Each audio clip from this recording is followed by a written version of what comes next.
नमस्कार, स्वागत है आपका मेरे YouTube चैनल माइलस्टोन एक्सप्रेशन पर। प्रस्तुत उपन्यास आप सुन रहे हैं कलेक्टर साहिबा, जिसको लिखा है कैलाश मांझू बिश्नोई जी ने।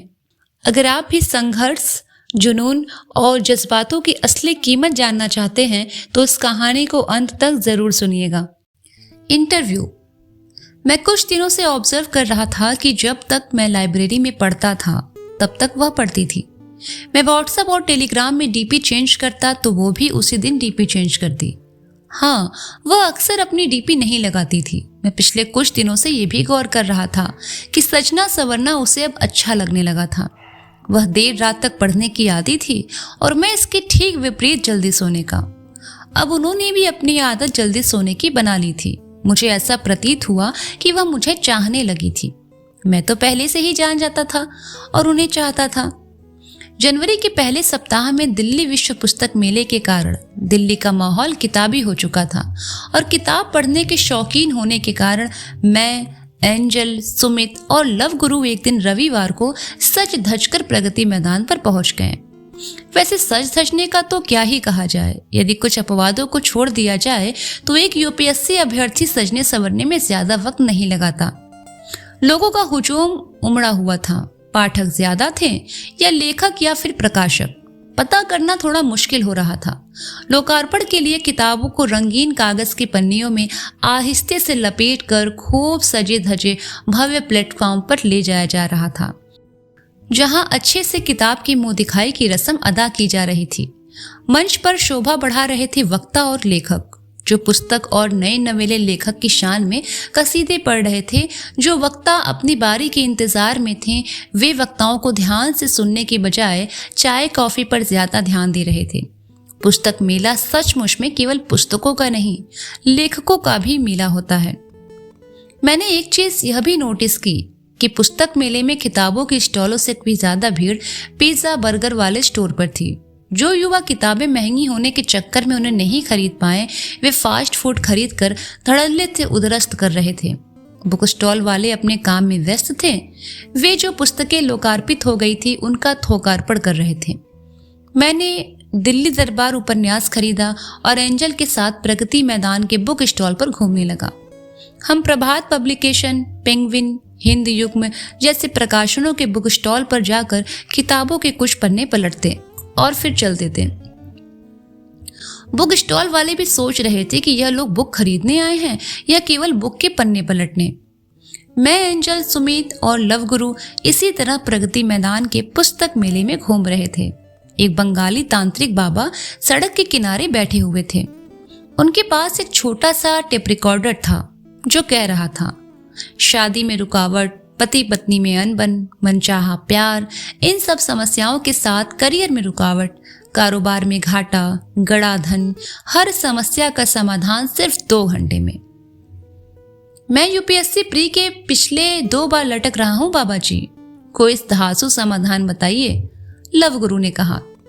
इनके पास समाधान होता तो यूपीएससी टॉपर नहीं बन जाते, यहाँ 101 की दरख्वास्त नहीं करते।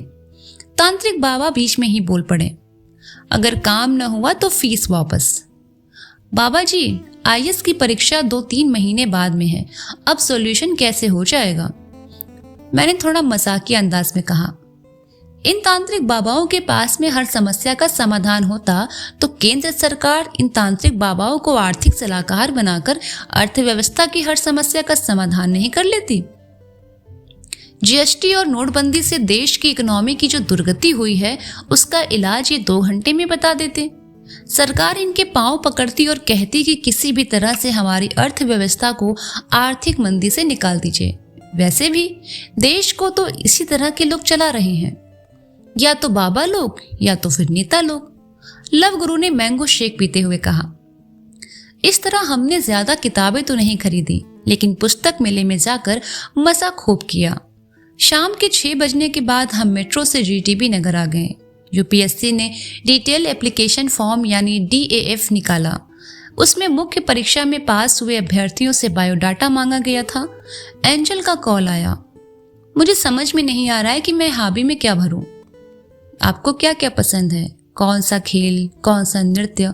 मैंने कहा, खेलों में मुझे कोई इंटरेस्ट नहीं है, क्रिकेट खेलना पसंद नहीं है, कभी कभार देख लेती हूँ। पढ़ाकू इंसान, खेलना कूदना भी तो जीवनचर्या का एक अहम हिस्सा होना चाहिए। केवल पढ़ना और बोर्ड परीक्षा में टॉप करना, फिर कॉलेज टॉप करना, किताबों से हटके भी एक दुनिया होती है। इसे वास्तविक दुनिया कहते हैं। हाँ, ये बात तो है, पर मेरा बचपन का सपना कक्षा 6 से ही कलेक्टर बनना रहा है। तो फिर घर वालों और टीचरों ने भी कभी खेलने के लिए ज्यादा प्रेरित न करके हमेशा पढ़ने के लिए ही प्रेरित किया। अच्छा सुनो, हॉबी वाले कॉलम में ब्राजीलियन जुजुत्सी लिखने की सोच रही हूँ, जो कि एक मार्शल आर्ट है। यहाँ मार्शल आर्ट मैंने सीखी हुई है। एंजल ने धीरे से कहा। बता रही हो या डरा रही हो? क्या बात है मैडम, आपको जूडो कराटे भी आता है? अब तो संभल कर रहना पड़ेगा। अरे, लेडी श्रीराम कॉलेज में कुछ लड़कियां कराटे सीख रही थी तो मैंने भी हाथ आजमा लिया। वैसे आपको जूडो कराटे वाली लड़की से डरने की जरूरत नहीं है। अच्छा, ऐसी बात है क्या मैडम? जी अच्छा, ये बताओ कि आप पोस्ट प्रेफरेंस किस क्रम में भर रहे हो? उन्होंने बड़ी रुमानियत से पूछा। IAS, IPS और IFS। और तुम? मैं तो सोच रही हूँ IAS, IFS और IPS। आपको क्या लगता है, सही है? मेरा मन तो आपको परदेश भेजने का नहीं है, इसीलिए फॉरेन सर्विस IPS के बाद ही भरो। मुझे तो लगता है IRS इसके बाद ठीक रहेगा, मैंने हक जताते हुए कहा। वह जान करके अनजान रहती थी, या उन्हें इस बात की भनक भी नहीं लगी कि मैं उन पर हक जताता हूँ। एंजल अक्सर मेरी सलाह को आदेश समझकर उसका अनुकरण कर लेती थी। ओके, मम्मा से भी कंसल्ट कर लेती हूँ। चलो फोन रखती हूँ, बाय। कल दृष्टि IAS में विकास दिव्यकीर्ति सर का इंटरव्यू गाइडेंस के लिए वर्कशॉप है, चलोगी? मेरी बात खत्म होने से पहले ही उन्होंने कहा, हाँ क्यों नहीं, चलो बाय, कल मिलते हैं। दृष्टि IAS कोचिंग संस्थान का दिल्ली की कोचिंग इंडस्ट्री में अपना भौकाल है।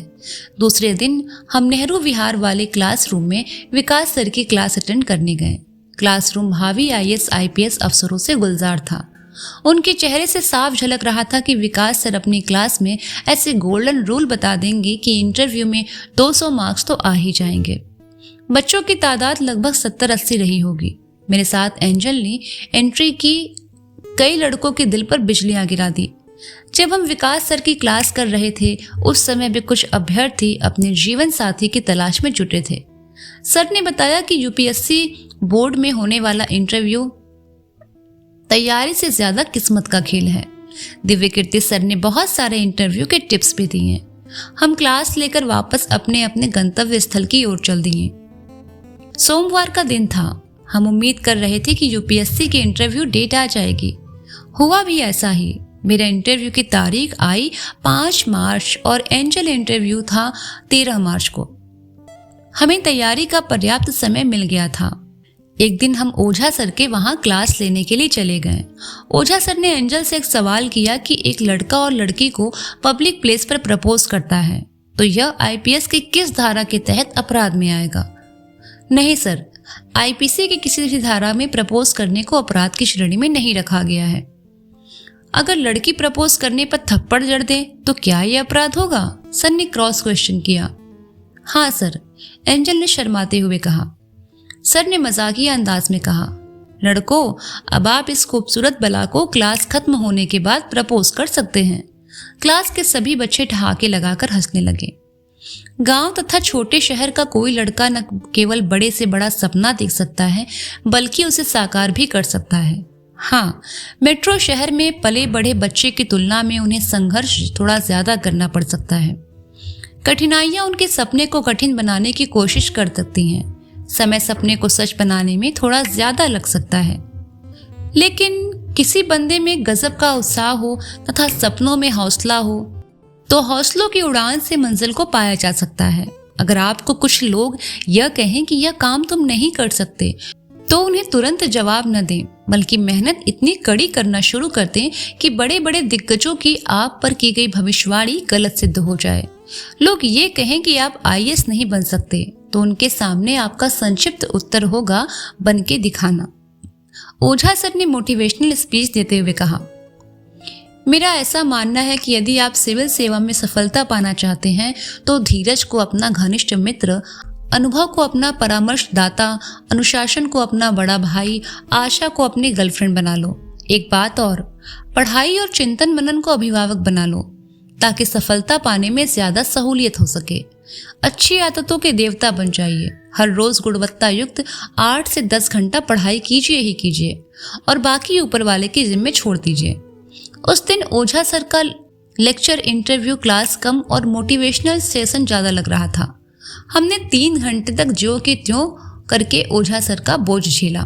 फिर जब क्लास खत्म हो गई तो हम सभी बच्चों ने राहत की सांस ली। वे दिन भी आ गए जब मेरा और एंजल का बारी बारी से इंटरव्यू हो गया। न तो मैं न ही एंजल इंटरव्यू से संतुष्ट थी। फाइनल लिस्ट में मैं 11 नंबर से रह गया और वह 8 नंबर से। सबसे खराब बात यह थी कि जीएस के हर पेपर में एंजल को 5 नंबर की पेनल्टी लगी और इस तरह लगभग 20 नंबर यूपीएससी द्वारा मुख्य परीक्षा में पेनल्टी के रूप में काट लिए गए। जब फाइनल लिस्ट में मेरा नाम नहीं आया तो मैं 2-3 दिन तक खाना पीना नहीं खा पा रहा था। न ही मेरा किसी से बात करने का मन कर रहा था। एंजल का भी यही हाल था। इसके आगे की कहानी सुनेंगे आप अगले भाग में। धन्यवाद।